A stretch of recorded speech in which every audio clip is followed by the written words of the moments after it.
What's going on, everyone? Alex Linsky here for the Anti-Hustler Weekly Show. Thank you so much for joining us today. We're going to be talking about how to add 10 new clients to your business in the next 10 days by implementing effective client acquisition strategy that we're going to share live on the Anti-Hustler Weekly Show with you. As always, I'm joined by my co-host, Mr. Brian Downard. How are you, bud? Good. Excited to get into it. Yes, sir. I want to just frame a little bit of what we're covering today that's different than what you've seen as of late with the Anti-Hustler Weekly Show. First and foremost, last week we did a training with our good friend at IPBC, Justin Rondo. What he shared was a brand new strategy and an opportunity to add an offer to your business that would potentially add $50,000 in recurring revenue each month of Q2. Now, when you heard that new strategy was Google Ads, you may have been like, oh, I've heard of this before. Now, remember, it's not always the idea that something brand new is going to be coming up that's going to allow you to realize this is the gold pot that I've been missing out on. In fact, most of the time, the standard tried and true methods are the things that are going to get you the results that you want. That being said, today I'm going to share something that I think most of you have never heard before, that I know I've never said on the Anti-Hustler Weekly Show. In terms of acquisition for new clients, we're going to be sharing that today. But last week, if you missed it, Justin shared some really valuable insights on how to scale with Google Ads. We definitely recommend you check it out. And then next week, we're going to be sharing one of our clients in POD, Eric Haskin, who's actually generated over $100,000 in recurring revenue each of the last 3 months, all of Q1 of 2023. He's had immense success implementing the strategy that we're going to be sharing here a bit today. We're really excited about it. Brian, it's always good to be here with you, my man. Yeah, man. What do you want I'm to dive excited to into hear first? too. I feel like we're both have gone out and learned some very interesting and fun strategies, and some of them we haven't shared with each other yet. So some of this is going to be new to me also. Ooh, that's exciting. So let's just touch on the 3 bullet points that we were going to break down today, and we're going to dive into each of them. First, we're going to share our quick win strategies that can create opportunities overnight. We're going to be focused then on the best places to look for people that are actually willing to pay you, even if it's a brand new offer. So if you're established, this is going to be a great fit for you. If you're brand new, it's still going to be a great fit for you. We're going to show how both of you can succeed with the strategies we're going to be sharing. We're going to be giving you templates and scripts to get fast replies and book calls. All you have to do is just actually take action. At the end of our session, we'll be more than happy to have a conversation with you if you're looking for it. We'll do a prospecting audit, identify what's missing in your business right now, in your agency, in your coaching product, so we can give you insight on what's needed to add new clients to your roster as soon as possible.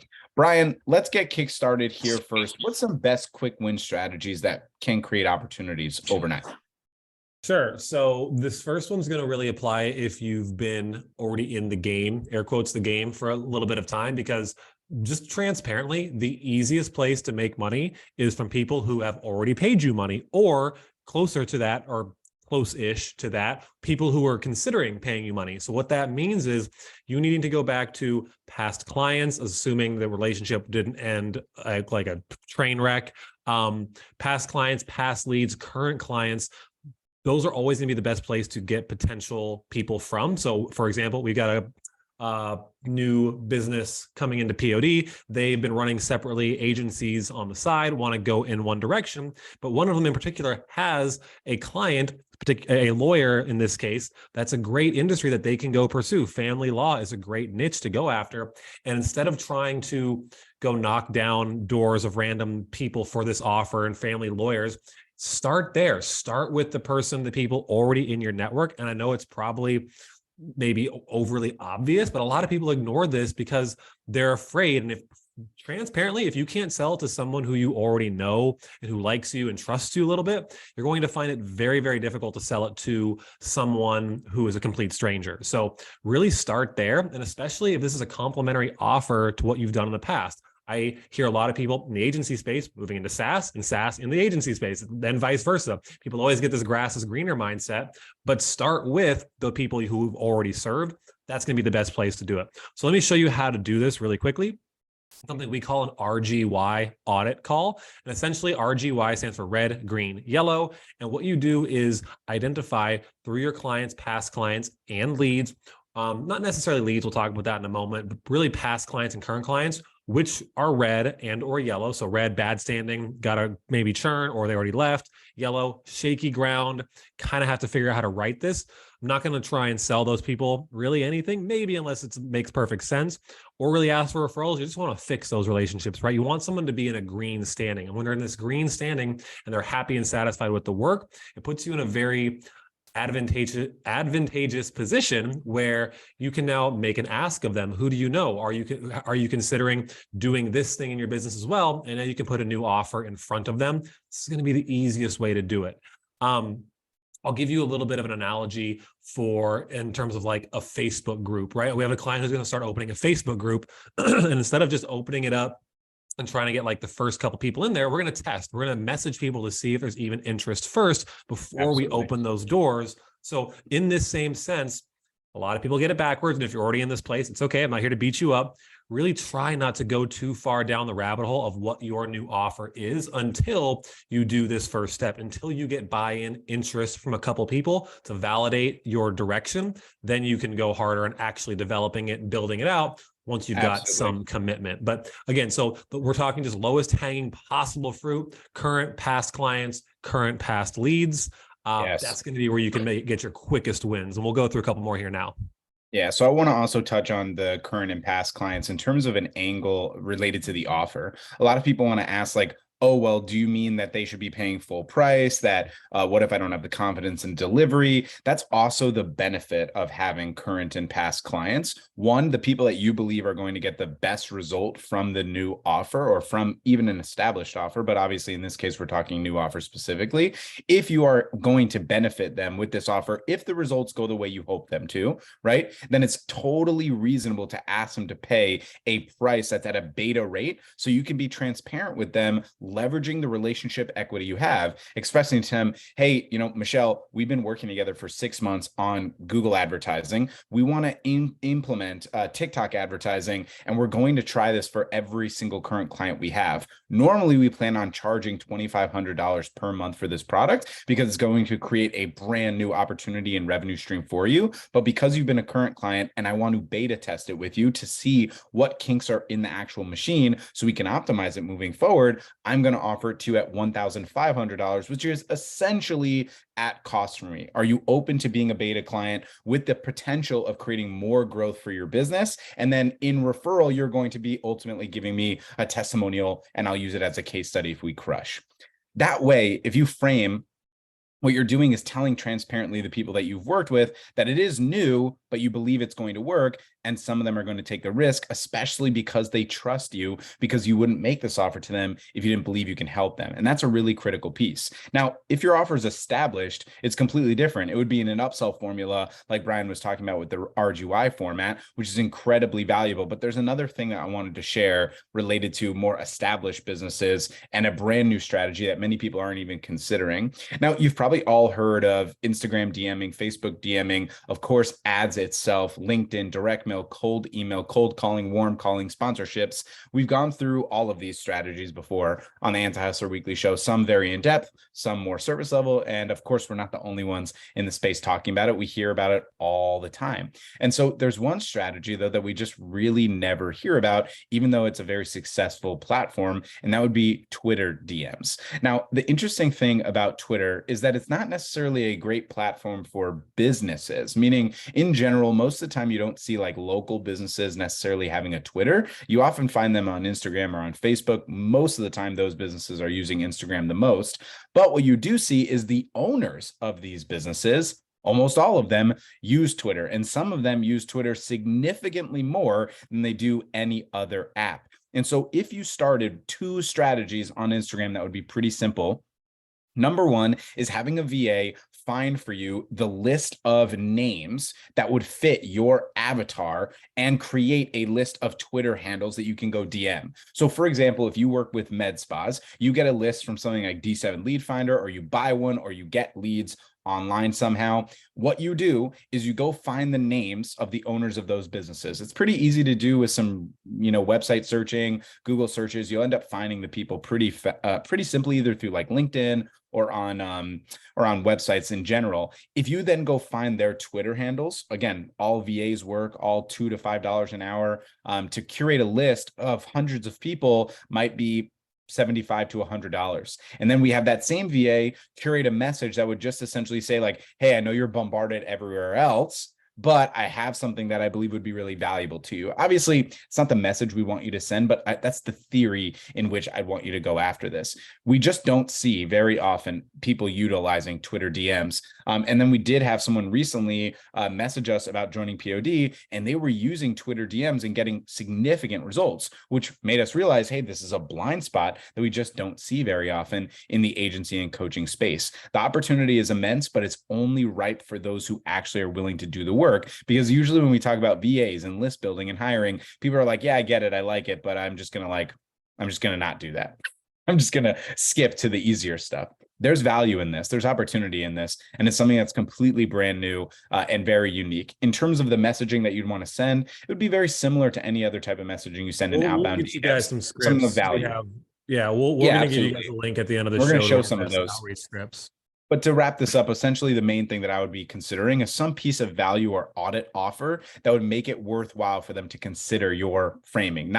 There's a lot of messages we see nowadays based off of market saturation. That's essentially like, hey, I'm just going to cut to the chase. I sell crypto and I want to tell you about the new moonshot. Or, hey, I'm going to cut to the chase. Do you want 20 new appointments for your marketing agency? We see this new methodology of messaging because over the last 6 to 10 years, of course, the market has saturated so much on outbound outreach that the messages that people used to use don't work as much. So now it's just a numbers game of like, yeah, I'm going to spam you, but I'm going to spam you and some of you are going to like it and other ones are going to tell me to F off or never answer. This format would not work on Twitter. There's no reason to go into the spam you format on Twitter. Utilize it as a new platform, as an opportunity to express value to someone, create connection with someone, like their post, comment on their content. It's going to make a huge difference. And we really are excited about implementing this with all of our clients in POD. So that was my main strategy I want to share. Cool. To me, the main takeaway from that is two things. One, meeting your customers where they're at. So understanding where your audience actually is spending time. It's going to be completely different based on different industries. So meet them where they are. If that's Instagram, great. For a lot of fashion or med spas, beauty products, plastic surgery, that type of stuff, that's Instagram heavy. Contracting space, you're going to find a lot more of those guys probably inside of Facebook groups. Content agencies, publishers, a lot more on Twitter. So you got to really consider who you're going after and meet them where they're at. But second, more important takeaway is if you're in a space where there's a lot of, call it yellow tape, right? There's a lot of gatekeepers in your way. I'm thinking like lawyers, doctors. The beauty of social media is you can cut out the middleman by connecting with that person directly, right? They're not going to have their receptionist managing, very unlikely, their personal Facebook page, their personal Instagram, Twitter, etc. So it becomes a really powerful strategy to meet them where they're at. And to me, it's tough because people get really discouraged too quickly with outbound. But just bluntly, if you're in a place where you don't have the money to spend on inbound advertising, you have to pay for your leads with your time. And what that looks like right now is committing daily time on the calendar to doing this outreach. So let me give you two versions of this. Here's the I'm not afraid to get out of my shell and not hide behind my computer version of this. Go into your local community, guys, especially if you already have an industry you want to serve.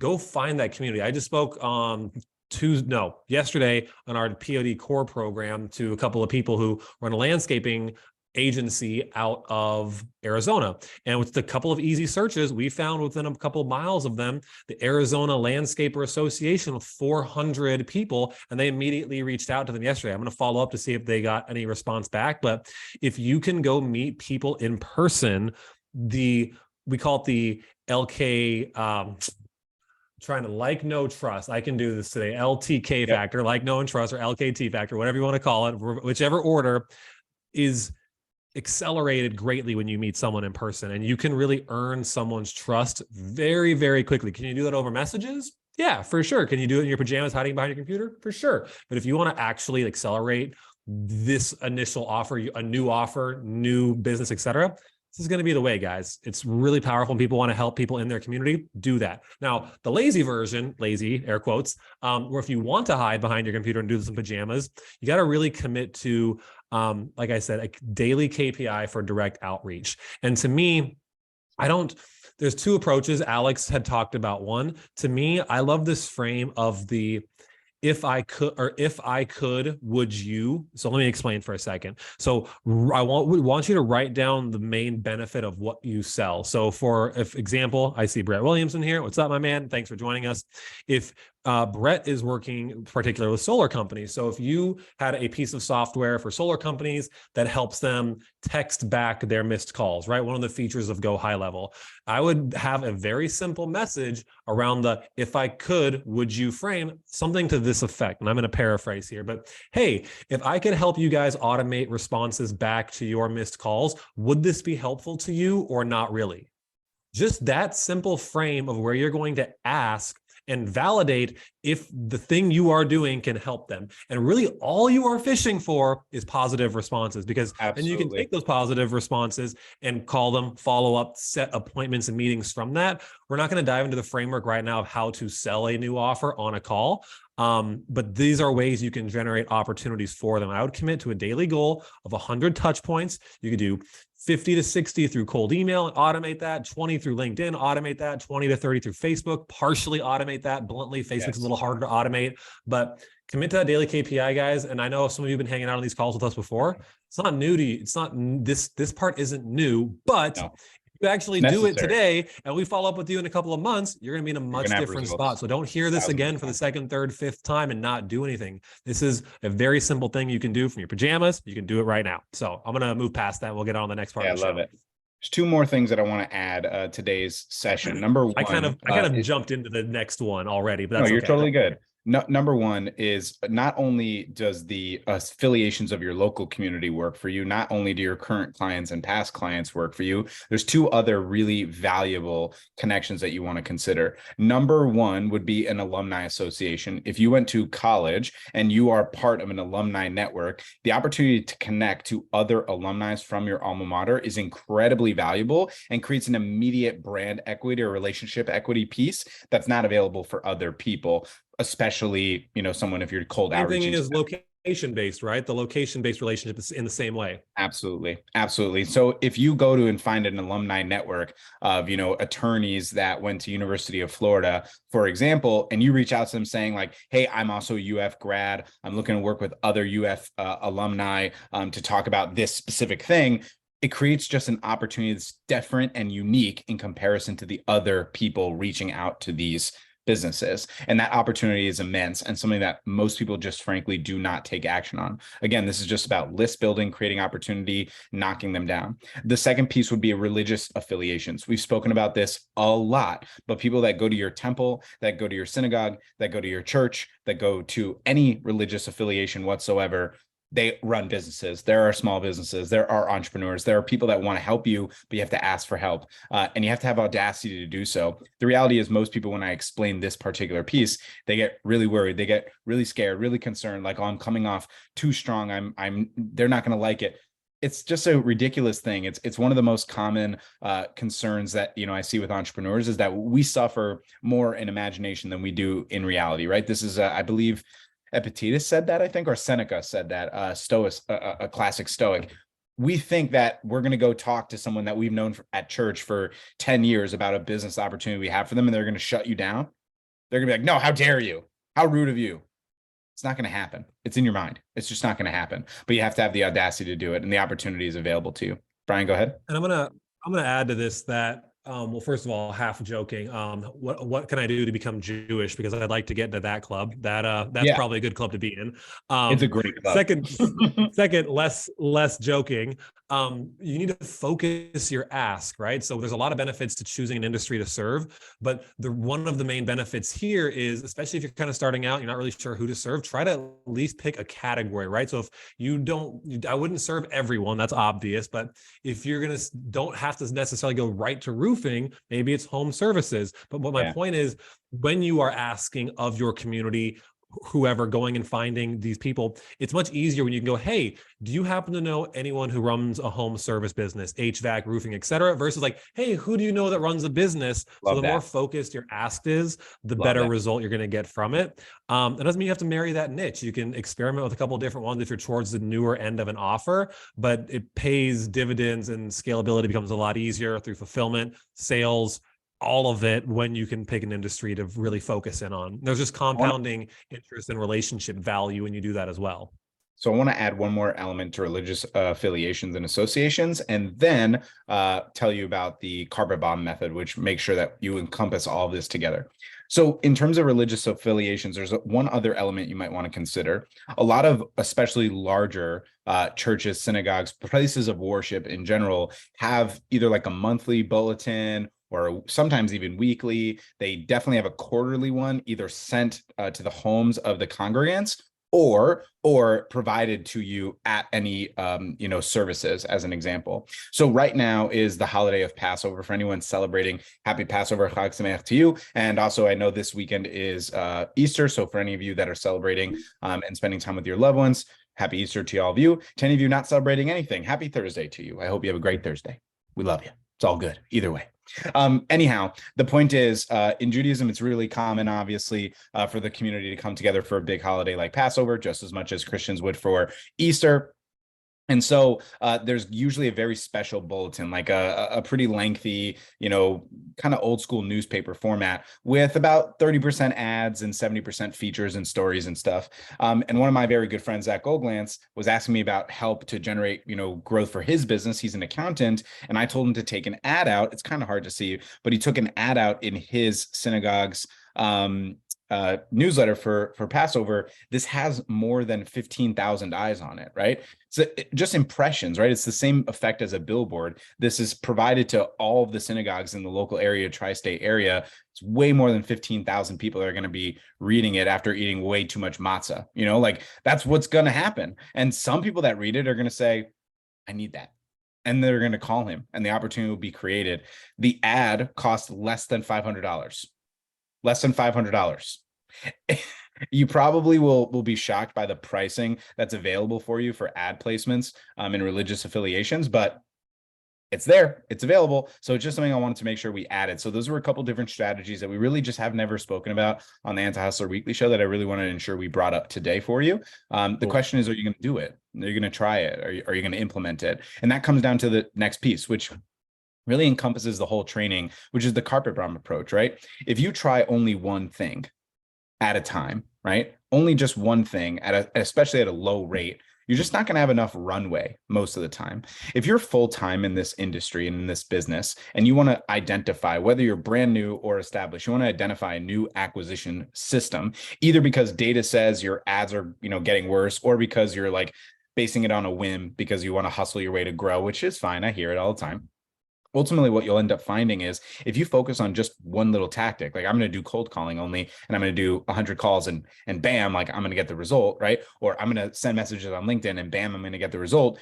You don't know, just as much as we don't know, exactly what formula and variables are going to hit the result. There's a problem in the industry today that speaks with so much certainty related to certain angles of marketing or client acquisition. And the reason why people speak with certainty, obviously, is because that's the way they're going to market themselves to sell. And then hopefully on the call, they do a little bit more regression to the mean on realism of like, well, we guarantee this result, but these are the potential concerns or risks. Because of course, anyone running a business, of course there's risk, right? Brian and I know, of course, when we coach any of this, there's a risk that the strategy we tell you, particularly with your unique variables, with your unique time availability and skill set and people that you know and people you don't know and community you don't know and pricing and runway, and the variables just might not work for you.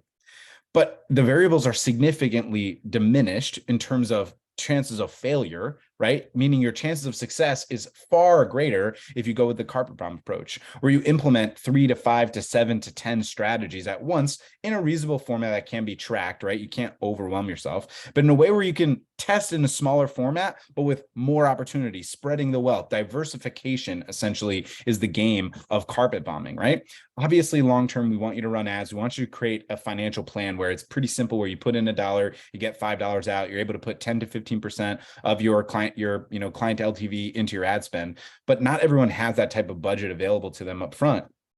Even if you're established, maybe you just haven't generated enough profit in the business to do that, or maybe you spent wildly on other things, which is feasible. Outbound strategies matter, but if you're just putting all your eggs in the I'm going to get LinkedIn basket to work, then you're going to have an example of Brian and I having a conversation with a new client in POD. They were selling an SEO product of $2,000 to a tree trimming business, all of which was done strictly through LinkedIn. None of those things match. None of them. Now, some of you might listen to that and be like, oh, that's obvious, but it's not necessarily obvious to everyone. We have a mindset sometimes like, oh, they should know better. It's kind of irresponsible to think that way, right? Like, okay, yeah, it doesn't make a lot of sense to offer a high ticket service to tree trimmers who make $150 per service or less. It's probably not ideal to go to blue collar businesses that probably never use LinkedIn and message them solely on LinkedIn. And it's probably not ideal to sell them SEO when that will actually get them results in 6 months and they have to commit to that at a $2,000 price point per month. Yeah, so maybe those things don't add up, but maybe it's not so obvious. Sometimes it's not so obvious. So if you're looking at this and listening to this and recognizing, I really only am trying one strategy, I'm really not following up consistently, you need to at least have 2 in your arsenal. And the 2 in your arsenal could look pretty simply like we're doing cold emails and then we're calling those people. We're saying we're doing direct mail and then we're emailing those people. We're sending LinkedIn messages and we're calling those people. Like at least 2. We would like you to have more, but there's going to be a point of diminishing returns where like, you're not going to be able to manage it. We used to say like 5. But it's BS, like it's not real. Like it's not a real thing because we don't know how much effort you're putting into each 5. We can't like force you to do it. We don't do done for you prospecting. So like it just depends on who you are, what your avatar is, what your niche is, what your goal is. There's so many variables, but you need to have at least 2. Cannot be putting all your eggs in one basket, especially if you have limited runway. That is my spiel for the day. I feel like that was pretty solid. I feel good. That was good. It. I'm gonna throw in a couple more things here that should be valuable. So to me, and for all of you who are concerned, like if you're doing too much, you kind of splayed focus, consider this. Like the carpet bomb approach to me can be a very similar outreach methodology, just through a different platform, right? Use roughly the same approach, scripts, Absolutely. And frameworks, but through different platforms. If you get a lead list and people have phone numbers, emails, links to Facebook pages, links to LinkedIn, links to Instagram, have that same approach, diversify through those channels. And then like Alex said, your goal is to find the 1 or 2 that really click for you and then put your money, your time behind those. And you can kind of let the other ones fall by the wayside. I would also say, and this is something, I like some of the stuff Hormozi puts out. He's a smart guy, and so I'll quote him on this, but do it so much that it would be unreasonable for you to fail, right? Absolutely. Like, have you really done so much outreach that it would be unreasonable for you to have not booked sales calls at this point? And if you have, maybe there's something wrong with your approach, but you have to stack the deck in your favor in terms of action. And if you've done this for a week and sent 100 messages and like, no one responded, that's not good enough. Not enough data. You got to understand also what statistical significance is. And I'm not getting into stats on this conversation. It's just, you have to understand what it is for your business. Like some people are like, I made 20 calls and no one answered. It's like, okay. And like, so what? The variable is so small. That's the smallest number. It's like such a small number that I can't even express it in data. Like the number highest rounded to the highest whole number would be 0. Like that's the percentage. It's nothing. You're nowhere even near like actually creating a real data set. Consider this before we go today. Some of you may know. I'm going to give away some scripts too. Brian's going to give away some scripts. And as we're wrapping up here, if you can hit that like or love button on the Facebook chat, it would really help us a ton. If you want us to do a prospecting audit with you, all you got to do is just drop a 7 in the chat. We'll be more than happy to jump on a call, figure out essentially what's going on with your prospecting and see how we can help you. In order to do this, you have to have at least 5 clients so we can prove that there's something broken in the process versus like it's just completely brand new. If it's completely brand new, check out all the stuff we do on these calls and everything. But If you already have an established business and you're looking for a little bit of help and insight on the messaging and everything, just drop a 7. We'll be happy to reach out to you.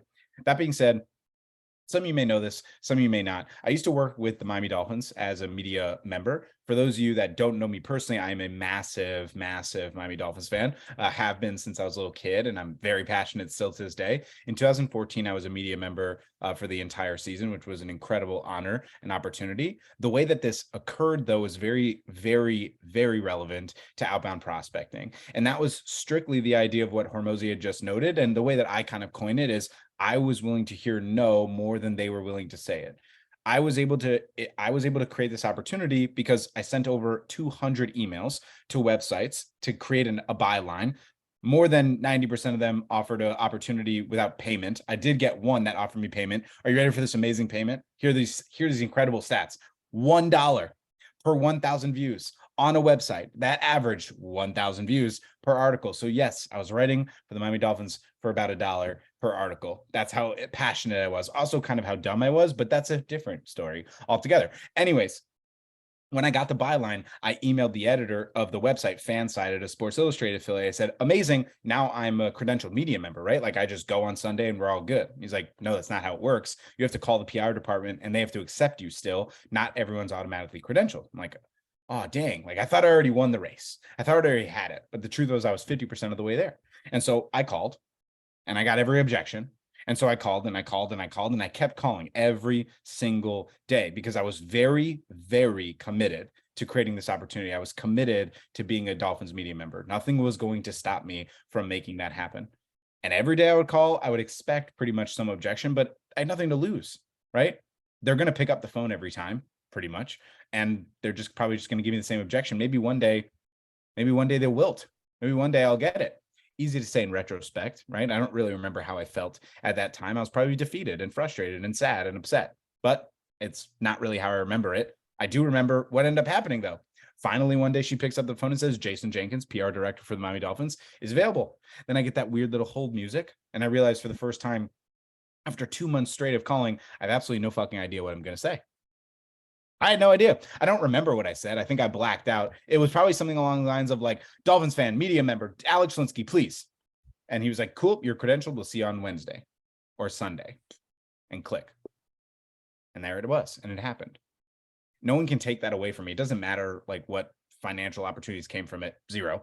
But ultimately, what fulfillment came from it was immense. Something I'm extremely proud of even to this day. And last year I tried it again, by the way, and failed. I'll try it again next year. But ultimately, winning is such a great feeling, no matter what the ultimate result is, financially or not. When you get answers in your outreach because of consistency, it just showcases you're willing to do the hard stuff. So just listen to it, believe it, go for it, give it your best. Brian, let's wrap up here today with the scripts. Again, guys, if you want a prospecting audit, just drop a 7 in the chat. We'd be more than happy to chat with you and help you out as best we can. Yeah, I'm going to leave you guys with 2 scripts. Again, we have a lot of these. Most of them are going to be for businesses in a place where, hey, we're actively looking on to bring new clients to approve an offer. The 2 I'm going to share with you are, again, in the theme of this episode, how we get people to a place where it's a new offer. Maybe it's a new business entirely. So this actually I'm about to drop here in the chat, and I'll read it out loud for everyone listening or watching live on Facebook. This could actually work for both established businesses, new offers alike. But I brought this up earlier. It's basically the if I could, we could, would you framework. And essentially, if I'll read it out loud. And this is the example of you were selling SaaS and one of your main features was text callback. So here it is. If we could help you automate text replies back to missed calls you get, in parentheses, after hours, weekends, etc. We partner with roofers to help them implement this and recoup potential lost leads in business. Would that be helpful or not really? Either way, have a great day. I'm going to re-swizzle this because as I'm rereading it, I moved a sentence around that I don't love. I'm going to move the would that be helpful or not really to right after the parentheses here. So I'm just going to rewrite this. I'm going to even simplify it further for you guys. So if we can help you automate text replies back to missed calls you get after hours, weekends, etc., would that be helpful or not really? We partner with roofers to help them implement this and recoup potential lost leads / business. So again, speak to the outcome or main benefit that your offer provides. Ask if this would be something helpful for them and you field positive responses and book calls. Second one I'm going to send to you would be an outreach script you could use to find local and or niche communities that you can network in. So I'm going to read this out loud. Like, hey, Alex, I see you're the president of the Tampa Bay Brokers Association. Really impressive community you're leading. I actually work with brokers across the country to help them book more high value appointments. So I'm always looking for ways to connect and network with other smart people in our community. How can brokerage vendors like myself participate in your group? Would love to add value where I can, share what's working for our partners, or at the very least attend/sponsor some upcoming events. So it's a little bit longer of a outreach script, but why I love this one so much is you're not coming from a place of trying to sell them anything. You're literally coming from a place of, hey, I serve the same community that you're in. I'd love to know how I can participate, sponsor, attend, and then you're going to open the Pandora's box to see what is available to you there. These are both really great scripts you guys can implement to get in front of community leaders. And like we said, earn that LTK trust, like no trust factor, and get people quickly into new offer, as well as if you're just doing day-to-day outreach, that initial message I sent you above. So hopefully you guys take this, run with it. I'll leave you with this thought of your goal. It's okay if your goal is financial or a number of clients, right? I want to earn $100,000 a month. I want 100 clients. I want to encourage you to add an addendum to that goal and have your goal be around the activity to achieve the goal. So instead of, hey, my goal is to make $100,000, it should be, hey, my goal is to reach out to 100 people per day. Because what will happen is that will lead to sales calls. Sales calls will lead to you closing and understanding your audience more, and you will reach the $100,000 if you commit to the activity, not just the goal. So I'll leave you guys with that. Take action on this. We'll be here next week hanging out, and I appreciate everyone's time today. See you guys all next Thursday at 3 p.m. Eastern. See y'all. Love you. Peace.